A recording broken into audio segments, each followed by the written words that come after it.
Y en la lección final del curso, pues vamos a tener el privilegio de tener con nosotros una figura histórica de la política española y de la política europea, como es don José María Gil Robles. Quizá han visto la biografía oficial que hay en el curso o hayan un poco navegado por la red, y yo quiero subrayar un par de capítulos porque creo que no le hace justicia. Voy a decir cosas que no aparecen en su biografía oficial, pero que me parece que son más sustantivas que presentarle como se le suele presentar, como abogado y político. Ya ves, José María, son dos títulos que en este momento pues tienen muy poco predicamento entre la población joven, abogado y político. Yo quiero señalar que estáis delante de un abogado excelente, un jurista espléndido, que ha hecho una carrera muy meritoria. Ha sido, aparte de abogado, es letrado de las Cortes, que no es poca cosa, y efectivamente es un jurista notable que continúa una tradición familiar muy larga también de grandes juristas, su padre, su abuelo, y que añade, como dice su biografía oficial, el papel de político, pero es un político singular, don José María Gil Robles. Es un político de la derecha, cosa que sin duda lo notaréis inmediatamente que empieza a hablar, pero de una derecha muy civilizada, muy democrática, muy perseguida por el régimen de Franco. Tenéis delante de vosotros a un exiliado político, a un represaliado, a alguien que se jugó su puesto de letrado de las Cortes por defender la democracia frente al franquismo, y un político que, bueno, nadie es perfecto, él es del PP, pero es de un PP también muy especial, es de un demócrata cristiano, y un demócrata cristiano que, junto a una defensa infatigable por los derechos del hombre, por la democracia, ha sido también un luchador desde siempre por la idea de una Europa cada vez más unida y cada vez más solidaria. De modo que, por favor, corregir el papel que os han puesto abogado, poner eminente abogado, demócrata por Europa, y de político, por favor, corregirlo, quitarlo del PP, porque a lo mejor eso os molesta más, recordar que forma parte de lo mejor de la derecha española. Y pues nada, os dejo con él, porque es él el que con su magisterio se nos va haciendo mayor, pero los buenos vinos, los buenos caldos con el tiempo van mejorando, y yo creo que José María pues es de los que no va envejeciendo, sino que va madurando. José María, tienes la palabra. Muchas gracias.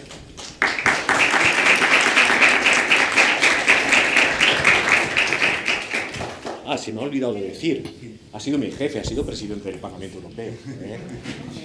No, para los que están en su casa, que en esto de ser heterodoxo se me ha olvidado decir algo que hay que decir, es que mi jefe ha sido presidente del Parlamento Europeo. Buen presidente, además. Lo habréis notado porque la presentación es de diputado europeo, es decir, de alguien que está acostumbrado a una política de tratarse con los de otros partidos distintos como personas, gastándose bromas.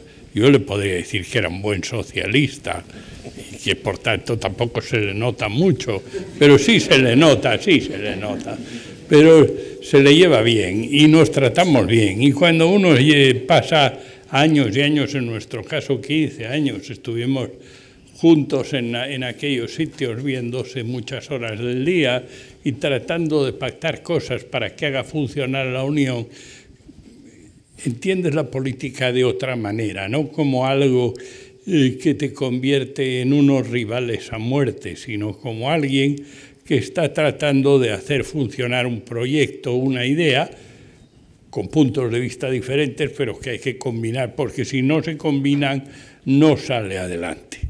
Y eso da lugar a unas relaciones humanas diferentes, más entrañables, más cariñosas, más a fondo, y que permite, y en el fondo mucho más fecundas para los ciudadanos a los que sirves.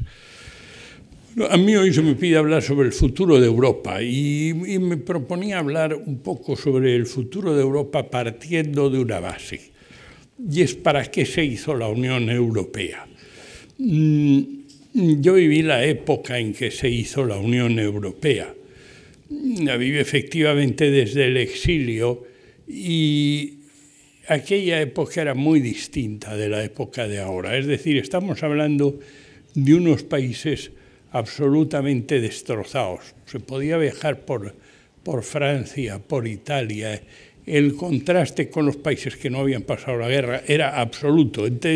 Entrar en Suiza y que los trenes funcionasen al día y todo estuviese limpio, o que en cualquiera de las naciones que estaban alrededor no hubiese más que ruinas, que los trenes tuviesen 3 horas de retraso, que funcionasen las cartillas de racionamiento.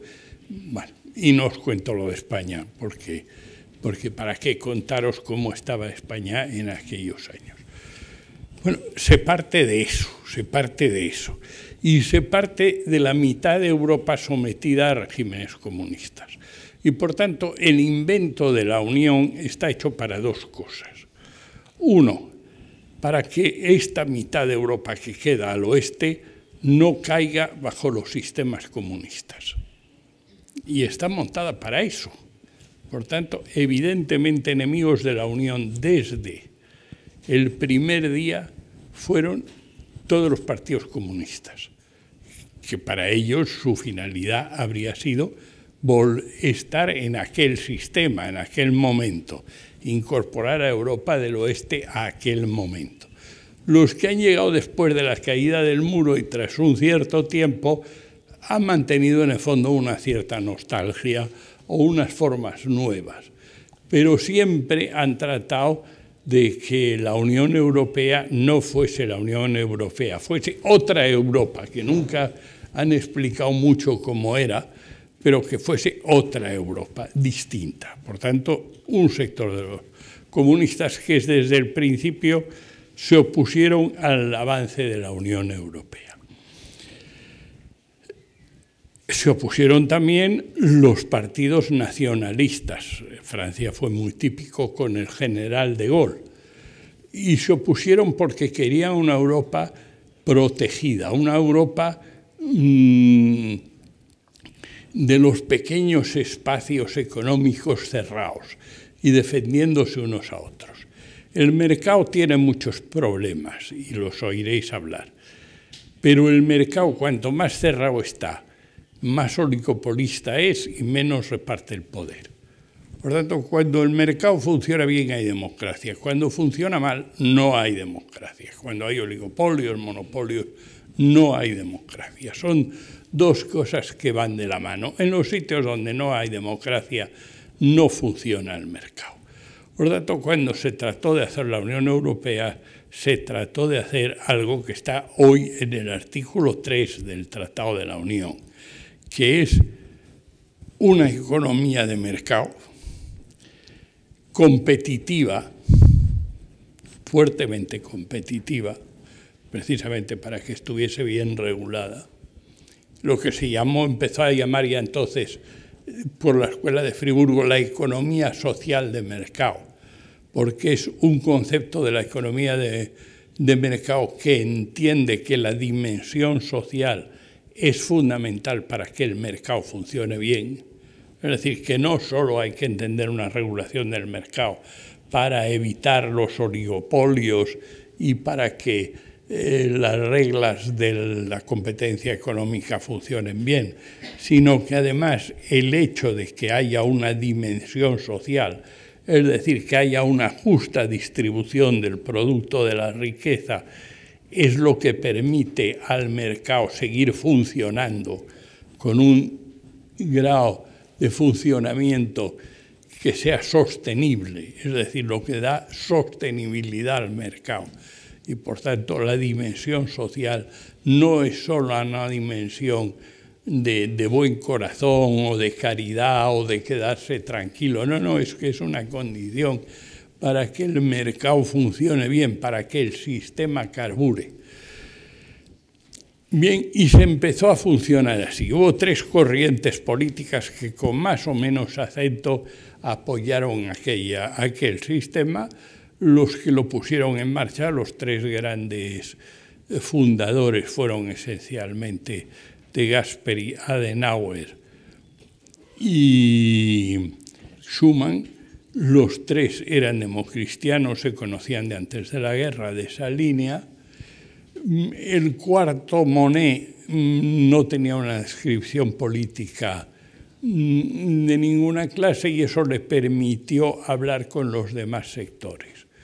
Especialmente le permitió hacer un gran trabajo de contacto con los sindicatos alemanes y permitir la apertura del SPD a los proyectos europeos y progresivamente incorporar a la trayectoria europea a los partidos socialistas europeos. Por eso, cuando veis el paso siguiente, está Spaak entre los fundadores europeos, que es el ministro socialista belga, ya se incorpora otra corriente importante. Los liberales siempre estuvieron en una posición secundaria, pero siempre estuvieron en ese sector. Y a los extremos, los nacionalistas, que querían la Europa cerrada de los mercaditos pequeños, de las identidades, de las nacionalidades, y los comunistas, que fundamentalmente estaban abiertos a Europa del Este. Aunque luego, con el tiempo, algunos comunistas, especialmente algunos italianos y los eurocomunistas españoles, adoptaron una posición distinta y mucho más abierta respecto de la Unión Europea. Con el tiempo, estas dos grandes series de enemigos han ido manteniéndose. Los gaullistas franceses, con los sucesivos baños de realismo, se han dado cuenta de que no podían mantener esa postura tan abierta. Han mantenido una postura en muchos aspectos reticente, nacionalista en ciertos aspectos, pero la parte más claramente nacionalista se ha ido independizando y se ha ido abrigando bajo el partido de Le Pen, primero del padre y después de la hija, los lepenistas, que son los que hoy en día mantienen las posiciones cerriles de la Francia independiente al margen del euro, etc. La última crisis ha hecho revivir a una parte de los partidos comunistas, especialmente en el sur de la Unión. Los portugueses se habían mantenido en esa línea, los españoles viraron más y especialmente surgió el fenómeno Podemos, como en Grecia surgió el fenómeno Syriza, y en Italia siempre se mantuvo un partido comunista residual, porque el grueso del Partido Comunista Italiano acabó de hacer el viraje y sustituyó a los socialistas dentro de la Internacional Socialista. Y lo que hemos visto este último fin de semana pues ha sido la comprobación por parte de uno de estos sectores, el sector que podríamos llamar Podemos Syriza, por simplificar, de que el intento de cambiar a la Unión y de que sea distinto de lo que va a ser, pues es un intento muy diferente. Si no se conseguir que el sector político domine en el conjunto de la Unión, pues evidentemente no es posible cambiar a la Unión en el conjunto. Lo que hay que hacer es someterse al conjunto de la Unión. Porque otra de las cosas que se vio para que la Unión pudiese unirse, pudiese echar a andar, es que había que cambiar algo tan fundamental como el concepto de la soberanía. Para usar un término que vosotros habéis oído mucho ahora, últimamente, el derecho a decidir. La soberanía no es más que el derecho a decidir. Bueno, lo que se averiguó en los años 47 a 50 es que nadie tenía el derecho completo a decidir en Europa. Y que si se quería salir adelante, había que poner en común ciertas decisiones y que esas decisiones que se ponían en común, ese derecho a decidir lo perdían los Estados miembros. Es decir, ya desde hace 60 y pico años, pues Francia, Alemania, Italia perdieron el derecho a decidir sobre sus aduanas y luego lo perdieron el derecho a decidir sobre su agricultura, sobre el comercio internacional, y más tarde entramos nosotros y el derecho a decidir sobre la moneda se perdió también, pues sencillamente porque si no, no habría una moneda común. Paralelamente, el derecho a decidir, una vez se comprobó que la soberanía era fraccionable, no era una cosa milagrosa y que tenía que funcionar en bloque, pues se dieron cuenta en los distintos países que se podía dividir en los distintos grados, y por eso tuvimos, por ejemplo, en España autonomías y en Italia regiones y en Alemania hay Länder, es decir, y en Inglaterra hubo la devolución a Escocia, es decir, ha habido una transferencia de una parte del derecho a decidir desde el nivel estatal al nivel de las regiones correspondientes. ¿Por qué? Pues se podía decidir mejor en ese nivel, y hoy tenemos un entramado extremadamente complejo donde cada uno puede decidir lo que puede decidir. Cuando quiere decidir lo que no puede decidir, se estrella, porque se empeña en hacer algo que no puede hacer. Eso es lo que se empeñaron los griegos en hacer. Les engañaron malamente y les dijeron: vosotros vais a decidir lo que va a pasar con una serie de factores económicos que eran necesarios para mantener la moneda, y no les contaron que eso ya no es que lo pudiesen decidirlo ellos, no lo podían decidir ninguno de los otros 28, porque si no la moneda no funcionaba.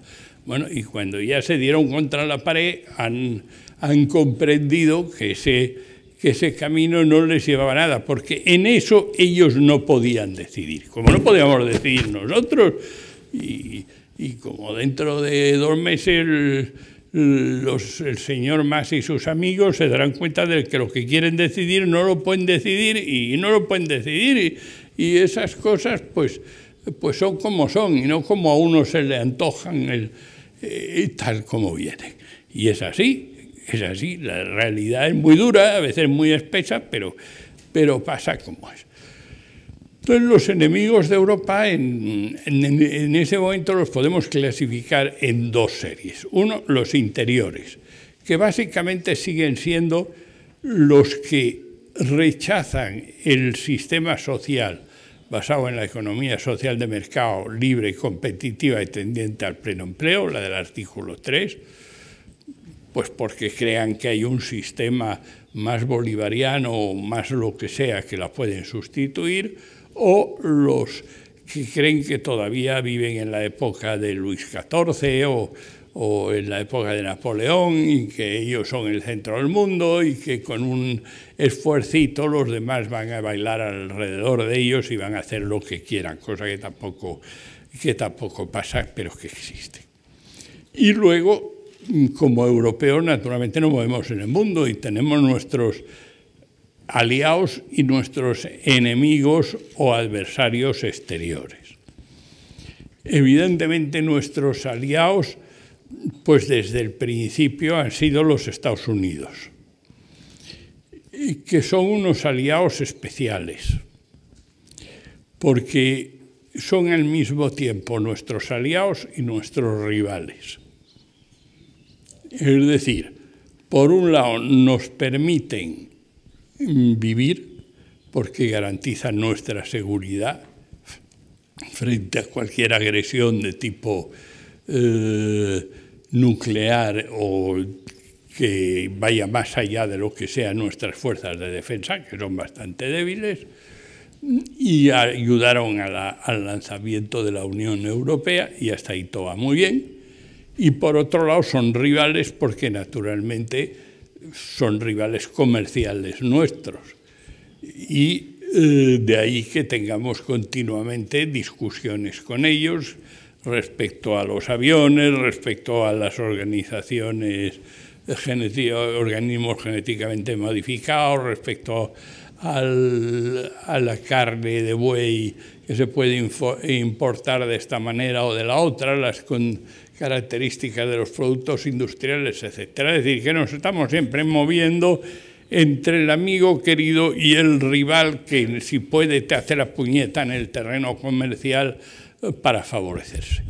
Bueno, ahora tenemos en marcha un tratado comercial que despierta muchos recelos de parte de ellos y de parte nuestra, por parte europea, muchos recelos, el recelo, entre otros, de que eso pudiera significar una pérdida de nuestras exigencias ecológicas, que hay que tratar de que no lo sea, un recelo de que pudieran significar una pérdida de nuestras normas de seguridad, que hay que luchar para que no lo sea, y un recelo de que se meta un mecanismo de intervención de las inversiones que pudiera ir en contra de nuestro sistema de tribunales, que el Parlamento Europeo en el último pleno estableció una fórmula para tratar de sustituir eso por un nuevo sistema que veremos si sale. Estamos con ese amigo rival, estamos tratando de encauzar las relaciones de una manera que nos sea beneficiosa. Y es el momento de hacerlo.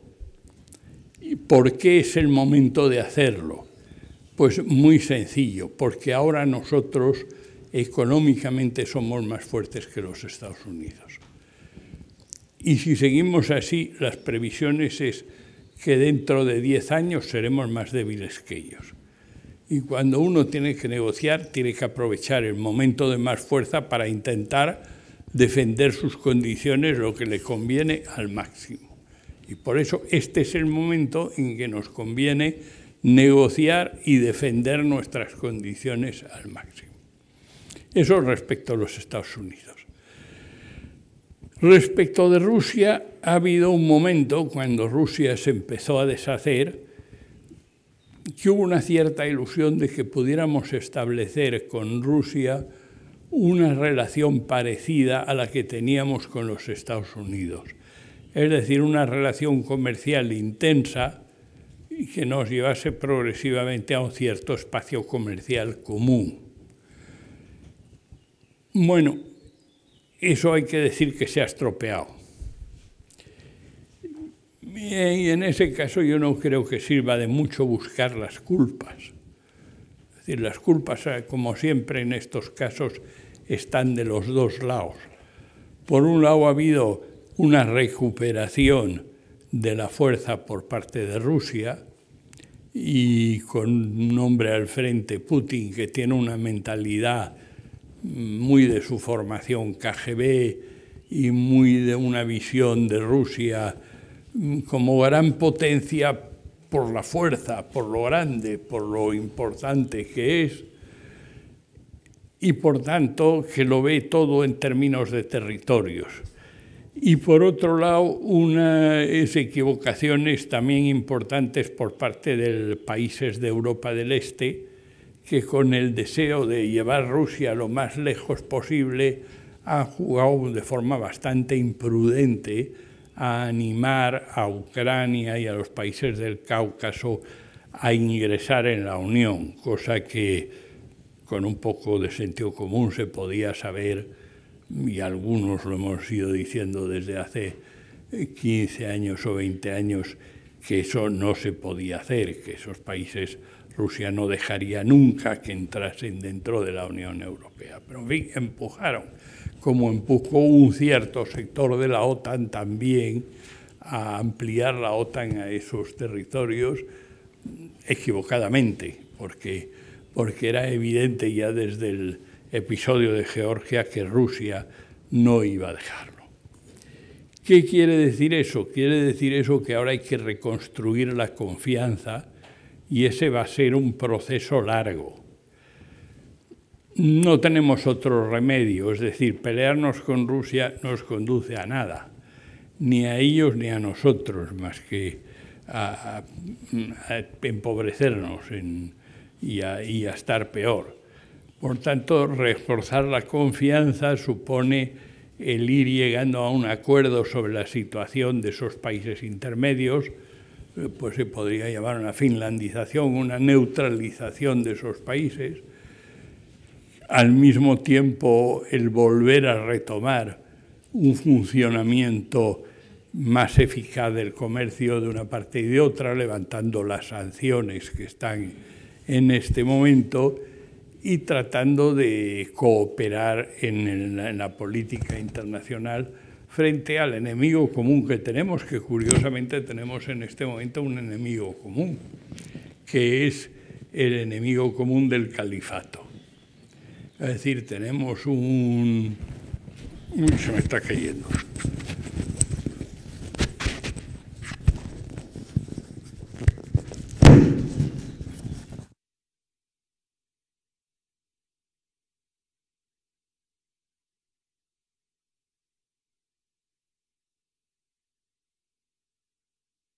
¿Se oye? Decía que tenemos un enemigo común que es una parte del mundo musulmán que ha decidido darle un contenido violento a su rechazo del sistema de vida occidental o del sistema de vida desarrollado que tenemos en este momento, tanto nuestro como de Rusia, como de Estados Unidos, como de cualquiera, incluso de América Latina, de cualquier país. Es un problema difícil, yo confieso que no tengo ninguna solución para él, creo que no se resolverá solo por vías militares, que probablemente la vía militar será necesaria para contenerlo en ciertos límites, irlo desgastando y que con el tiempo se pueda ir acabando con él. Pero tendrán que ser los propios países circundantes los que acaben con él, que son los más directamente amenazados, mucho más que nosotros. Nosotros lo que podremos hacer probablemente es facilitar ayuda económica a quienes quieran acabar con el califato. Y habrá quienes lo quieran acabar. Pero durante un tiempo ahí va a estar. Y yo creo que ahí los más amenazados indirectamente en materia de seguridad somos los rusos y nosotros, porque es donde operan efectivamente en ambos lados. También en Estados Unidos, pero en Estados Unidos por la distancia mucho menos. Bien, y último punto, porque ya me he adelantado bastante, he hablado ya demasiado, y estamos ahí, el tema era sobre el futuro de Europa. Esto, ¿cómo se va a reflejar en el futuro de Europa? Pues esto, en el futuro de Europa, exige resolver unos pocos problemas, pocos pero fundamentales. El primero, que es fundamental en cualquier organización política, os digan lo que os digan, es cómo se financia. Lo primero para hacer andar cualquier organización, política o no política, es encontrar el dinero para hacerla andar. Y si no se encuentra, no va. En la Unión Europea es lo mismo. Ahora mismo hay un grupo de alto nivel trabajando en Bruselas, presidido por Monti, que de aquí a 2016 tiene que hacer unas propuestas para que la Unión Europea funcione. Y que funcione la Unión Europea quiere decir que funcionen no solo los gastos corrientes, que son 100.000 millones, 150.000 millones al año del presupuesto, sino todos los gastos extraordinarios. No se resuelve nada con 150.000 millones al año si luego resulta que hay una crisis económica y hay que desembolsar 700.000 millones más y encontrarlos. Y luego hay que relanzar la economía europea y tenemos ahora que encontrar 300.000 millones más para el plan Juncker para poder echar a andar la economía europea. Es decir, hay que buscar una fórmula de financiar la Unión Europea que prevea que se necesita masas de dinero de ese calibre para poder atender las finalidades de la Unión Europea en todos sus aspectos, en los que pueden venir en un momento de dificultad y en los aspectos normales. El primer punto. El segundo punto, ya se deduce de lo anterior, es que nosotros hemos pasado un momento de la crisis y del saneamiento, estamos casi al final del saneamiento, prácticamente en este momento nos quedan por sanear las economías de Francia y de Italia y de Grecia. Pero de 28 que queden por sanear 3 no es un problema grave en ningún caso, y las de Francia e Italia van despacito, despacito, arrastrando los pies por ese camino. Pero terminado el saneamiento, ya es el momento de volver a relanzar la economía europea. No puede absorberse el paro si no se relanza la economía europea. Y la finalidad del plan Juncker es esa, precisamente, es el relanzar la economía europea y ponerla en marcha, segundo objetivo fundamental para este tema. Tercer objetivo fundamental de la Unión Europea: el hacer una defensa común creíble.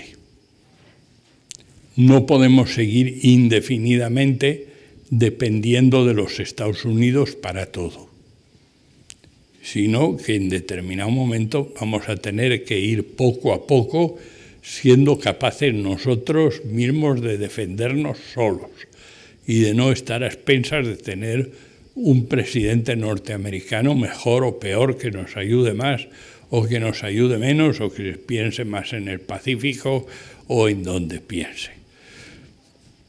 Eso requiere un cambio de mentalidad muy grande, no tanto de dinero. Nosotros el conjunto de los presupuestos de militares de la Unión Europea es la mitad del de los Estados Unidos.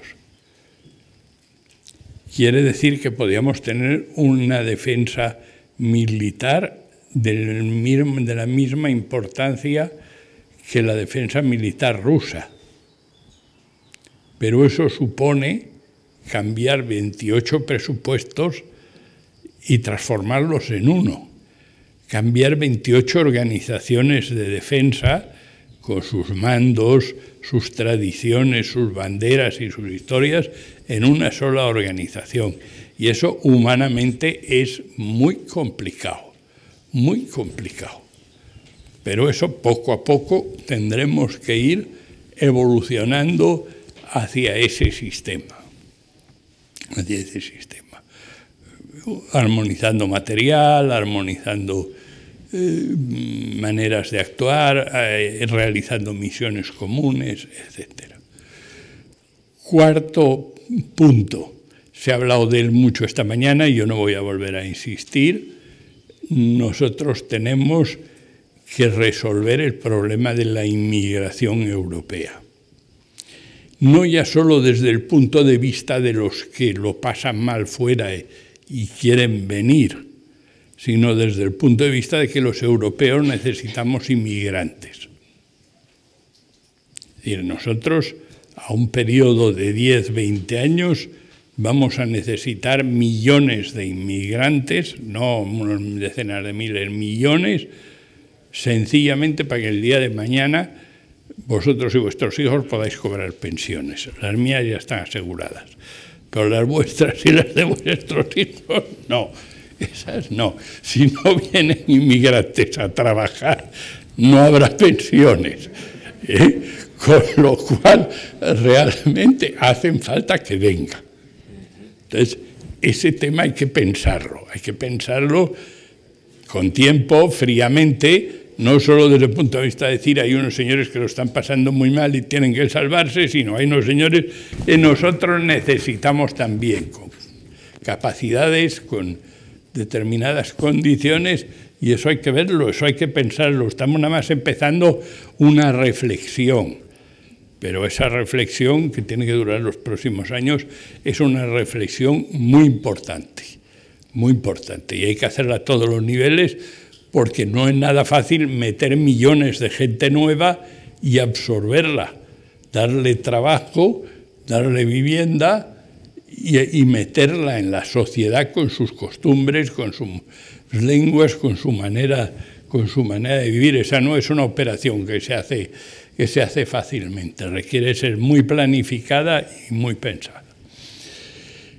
Y por último, todo eso democratizando progresivamente la Unión. Es decir, dando cada vez más participación a los ciudadanos europeos en las decisiones.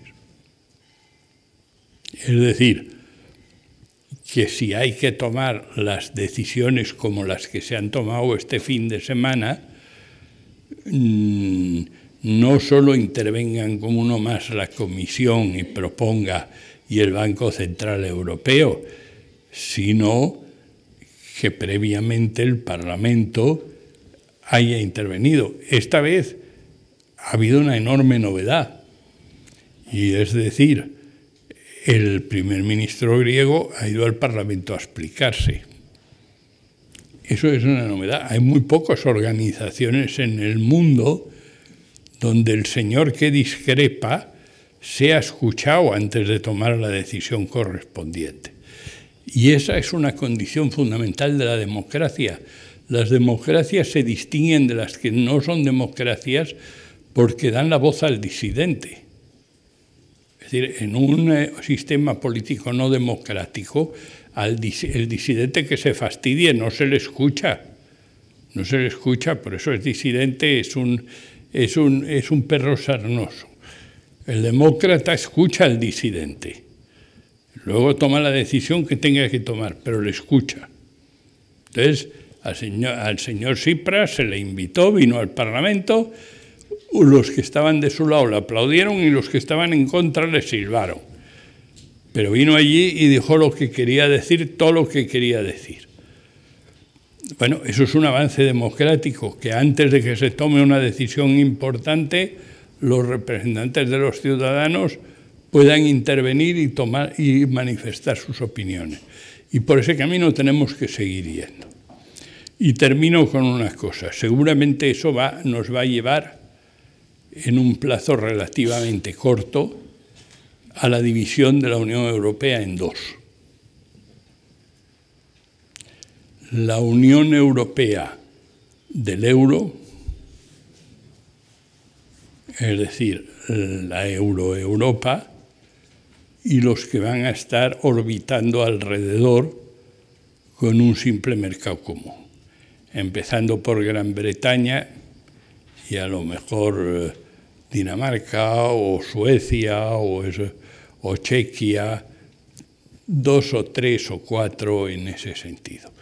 Eso, por desgracia, va a ser inevitable, pero está así desde el principio de la creación de la Unión. Desde el principio de la creación de la Unión hay quien no ha compartido el valor solidaridad. Y los británicos no comparten el valor solidaridad. Para ellos es suficiente con compartir el valor de la libertad, y el valor de la igualdad no tiene por qué ser igual. Si no somos más que comerciantes y no somos socios, no hace falta tener el valor de la igualdad ni el valor de la solidaridad. Y eso yo me temo que va a pasar, y que probablemente vamos a tener un tiempo más o menos largo hasta que los que se queden fuera se den cuenta de lo incómodo que se está fuera y lo cómodo que se está dentro. Bueno, y con eso ya me he tirado más de media hora hablando y es más que de sobra.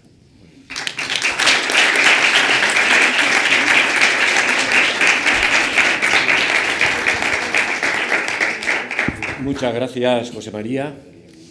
¿Está bien eso? Está bien ahí atrás. Yo creo que el problema es que tenemos solamente media hora de discusión y acabas de poner 4 o 5 toros de estos de 500 kilos encima de la mesa, y veremos a ver cómo por primera vez hay que moderar el debate, porque no te has mordido la lengua, no te la has mordido. Muy bien, pues vamos a abrir el coloquio, vamos a hacerlo como lo hicimos, uno a uno, para que las respuestas sean tal. Compañero de las gafas oscuras, de la 11.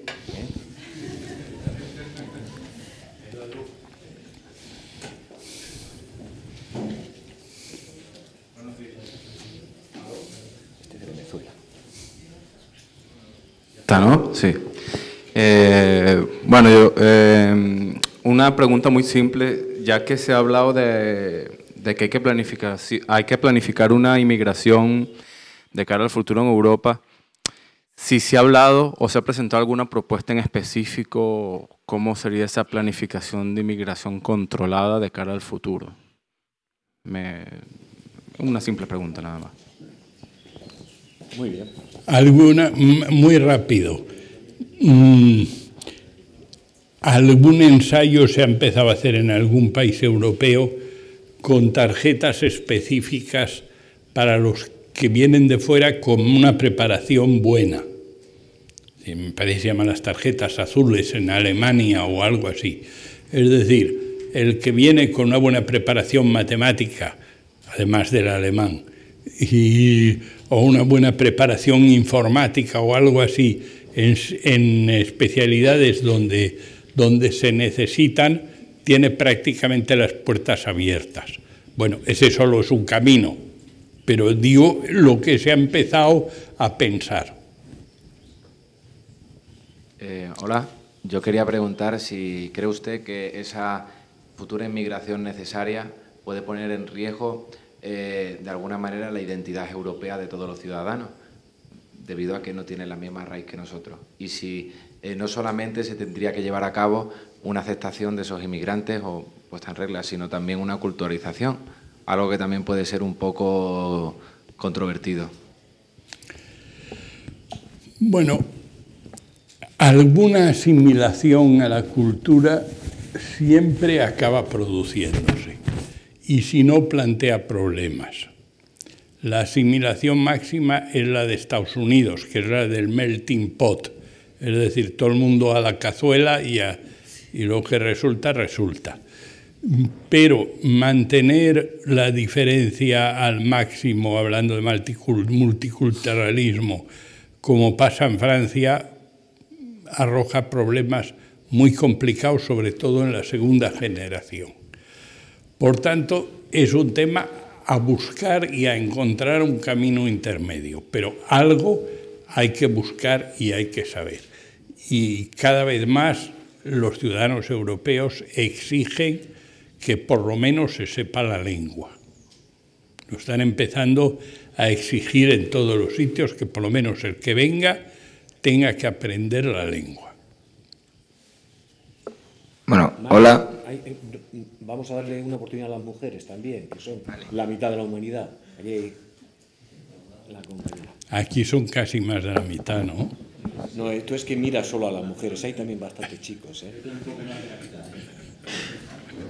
Hola, mi pregunta sería, ha estado hablando usted al principio de la ponencia de la soberanía, que poco a poco los estados han ido perdiendo soberanía porque se han delegado competencias en una entidad supraestatal. Me gustaría hacerle una pregunta respecto a su experiencia. ¿Esa pérdida de soberanía que han tenido los estados se refleja también en una pérdida de soberanía de la ciudadanía o, por el contrario, esa pérdida de soberanía que han tenido los estados es una pérdida de autonomía y una mayor soberanía para los ciudadanos porque pueden participar en instancias superiores, ya no solo local, autonómica y estatal, sino también a nivel europeo? Vamos a ver, teóricamente ha habido dos etapas. Una primera etapa en que esa atribución de soberanía a los entes superiores ha supuesto claramente una pérdida de participación de los ciudadanos, porque la única manera, el único instrumento de control eran los jefes de gobierno o los ministros elegidos indirectamente y por tanto los ciudadanos directamente no intervenían. ¿Cómo se ha tratado de subsanar eso? Dando cada vez más facultad de intervención al Parlamento Europeo, elegido directamente por los ciudadanos. Cuando yo llegué, el Parlamento Europeo intervenía aproximadamente de manera decisiva en un 20-25% de las normas. Cuando yo salí estaba en el 85%, que es en lo que está ahora, 90%. Este es el porcentaje de participación. Y por otro lado, el fraccionamiento de la soberanía hacia abajo ha servido para dar más participación al ciudadano por tener más cerca al centro de decisión. Entonces es más fácil que participe, es más fácil conocer lo que pasa en Cáceres que lo que pasa en Madrid que lo que pasa en Bruselas. Lo que pasa en Bruselas respecto de las hormonas, usted lo puede conocer a través de un organismo ecologista o de consumidores. Si no, muy difícil que pueda usted enterarse, salvo que esté todo el día dándole a Internet. Lo que pasa en Cáceres lo suele tener bastante más cerca y lo puede seguir mucho más cerca y puede incluso casi conocer a la persona. Esos son los dos caminos que hay. Una sociedad moderna es muy compleja y la participación, cuanto más sube de tamaño, más requiere la mediación de gente especializada. Es decir, hoy en día, ahora mismo, si se quiere, cualquiera de ustedes, mirar lo que se está legislando en Europa e intervenir, podrán intervenir prácticamente en el 60% de las normas que se están legislando. Lo que pasa es que tienen que buscar los libros verdes donde se formulan las consultas, entenderlo y opinar. Y lo que ocurre es que si se valen de la Organización Europea de Consumidores, de las organizaciones ecologistas, de las organizaciones agrarias, etcétera, de todas las organizaciones que existen, eso te lo dan masticado con sus diversos intereses, y si uno coge un par de organizaciones puede tener una buena información compensada. Ahora sí. Vale. Hola, buenos días. Bueno, en la última parte de su ponencia hemos hablado de una división en Europa entre la zona euro y lo que sería simplemente un marco de mercado común. Y bueno, estaba acordándome de otra división de la que el otro día se habló en la ponencia del señor Cercas, sobre la fractura norte y sur que existe actualmente en la Unión Europea. Yo quería preguntarle a usted, que con su dilatada experiencia seguro que sabe algo sobre el tema, si esta fractura norte-sur es una creación de las últimas coyunturas económicas, o si lo único que o era ya existente antes de la coyuntura económica y lo único que has pasado con la actual crisis ha sido que ha salido a la luz y se ha aumentado. Muchas gracias. Vamos a ver, no hay una contestación muy sencilla. Yo creo que en gran parte es una construcción mediática, que es mucho más fácil explicar el tema con la construcción norte-sur, pero que lleva mucho tiempo. Por ejemplo, no tienen nada en común la situación de España y la de Grecia, o la situación de España y la de Portugal, que la tenemos aquí al lado. Hay unas diferencias muy grandes entre España y Portugal. Los dos se meten en el sur y, sin embargo, son muy distintas. Y han sido muy distintas desde hace mucho tiempo. Cuando entramos los dos en la Unión Europea, España estaba preparada para aprovechar los fondos europeos y los ha aprovechado de una manera enorme en carreteras, etcétera y tal. Portugal tardó muchos años porque no tenía proyectos para poder aprovechar los fondos europeos. Bueno, hoy en día Portugal, teniendo un tamaño comparable al de Grecia, está saliendo de la crisis, habiendo hecho unos sacrificios muy inferiores a los de los griegos. ¿Por qué? Porque aun siendo un país del sur menos desarrollado que nosotros, es un Estado, mientras los griegos no lo son. Es decir, en Portugal hay un catastro, se cobran impuestos, hay un Estado moderno, organizado, que no existe en Grecia. Es decir, hay unas grandes diferencias entre países del sur, entre ellos mismos. Por tanto, aparte un comodín para definir la distinta situación, oculta muchas diferencias. muchas diferencias. Hay que mirar más lo que cada uno de los estados es capaz de hacer. Y la prueba es que cuando se ha querido decir hay que hacer una alianza de países del sur, en la Unión Europea nunca se ha hecho. Nunca se ha hecho. Es curioso, las alianzas dentro de la Unión Europea, solo hay dos alianzas que siempre han sido fundamentales. Francia y Alemania se han empeñado en ser aliados siempre, a pesar de todas sus diferencias, y son aliados hasta tal punto que en el Ministerio de Asuntos Exteriores alemán hay diplomáticos franceses y en el Ministerio de Asuntos Exteriores francés hay diplomáticos alemanes, cosa que ni nos imaginaríamos aquí tener diplomáticos franceses o alemanes en nuestro Ministerio de Exteriores para tomar decisiones, y los tres pequeños países del Benelux, que muchas cosas funcionan como un solo bloque, porque se han dado cuenta que son tan pequeños que si no funcionan como un bloque no van. Esas son alianzas de siempre. Las otras varían según los momentos, las conveniencias, lo que a cada uno le va mejor. Creo que hay otro elemento que es el que hemos discutido, que se refería al alumno, y es el hecho de la diferencia de sensibilidad, no de los gobiernos o de la política y la diplomacia, sino este creciente sentimiento de la gente del sur que se siente maltratada por el norte de Europa, o la gente del norte de Europa que siente crecientemente, yo por lo menos en mi grupo parlamentario también lo he vivido, que se siente explotado por un sur en los estereotipos, o sea, ese tipo de incomprensión. Esos estereotipos existen, evidentemente, pero yo creo que una de las cosas que hay que luchar en Europa y en España es contra los estereotipos. Ese es el mismo estereotipo que tiene un catalán que dice que el andaluz no es más que un señor que no da golpe y que vive del cuento, y que ellos trabajan mucho. Al final un andaluz trabaja, o un extremeño trabaja lo mismo que un catalán aproximadamente. Y si vive peor es porque lo habéis gobernado más tiempo vosotros, no por otra razón ninguna. Pero eso es un estereotipo. Oye, en Grecia habéis mandado vosotros un rato largo, ¿eh? No habéis arreglado el catastro, ¿eh? Eso es un estereotipo, son historietas que la gente cuenta. ¿Por qué diablos tiene que ser peor? No son de menos categoría ni valen menos.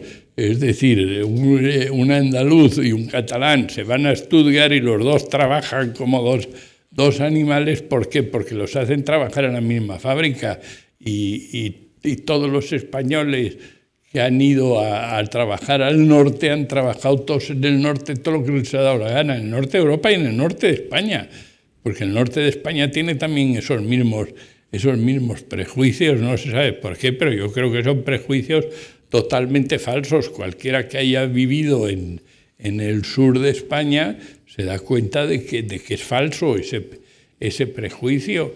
Bueno, como hemos tenido los españoles, hemos mirado a nuestros vecinos portugueses en son de burla durante tiempo y tiempo. Hay que ver la de chistes que hemos hecho respecto de los portugueses. Yo me he acordado durante este tiempo viendo al señor Tsipras un chiste que decían siempre en mi tierra, que era Castilla, que a los portugueses siempre los han considerado como de segunda, y los portugueses a los castellanos como insoportables, y los castellanos decían la conseja del portugués del pozo. Y vieron a un portugués que era muy chulo, fue a las fiestas del pueblo, lo cogieron y lo tiraron al pozo y decía: sácame de aquí que te mato, sácame de aquí que te mato. Pues eso es lo que le pasaba a Tsipras: sácame de aquí que te mato, pero estaba en el pozo. Pues claro, eso pasaba en Castilla y eran portugueses que estaban en el pozo. Porque siempre hay uno al cual consideran que es el de todas las desdichas. Pero no tiene nada que ver, los portugueses son tan buenos como cualquiera de nosotros. Muy bien, José María, pero ten cuidado con los chistes que se están viendo por streaming y últimamente las bromas se pagan caras en España. Bueno, yo creo que tenéis aquí un testigo viviente de 60 años de historia europea. Por cierto, tú has vivido en Portugal, ¿no? Por eso los tienes tanto cariño. Yo les tengo mucho cariño porque he vivido 17 años en Portugal y me siento medio portugués. Exiliado, sí. No hay más preguntas, porque si no le damos la palabra a Mario para que clausure, porque ha habido algún problema también de intendencia. Enrique ha tenido que marcharse a cosas urgentes, en fin, Mario le da. Tenéis la última pregunta y si no, pasamos a la clausura del curso. Y yo, en nombre de todos los profesores que hemos estado aquí, la verdad es que han sido unos días muy gratos. Habéis sido una gente muy generosa, nos habéis hecho preguntas muy amables, a veces difíciles, pero ha sido un placer y un privilegio compartir con vosotros estos 3 días. Espero que llevéis un buen recuerdo, espero que Extremadura y Yuste marque un capitulito, aunque sea pequeño, una nota a pie de página de vuestra vida, pero sobre todo lo que espero es que os haya hecho mejores ciudadanos, más conscientes de las dificultades, pero al mismo tiempo de las oportunidades que tenemos por vivir en Europa y que os haga unos europeístas convencidos, racionalmente convencidos. Muchas gracias.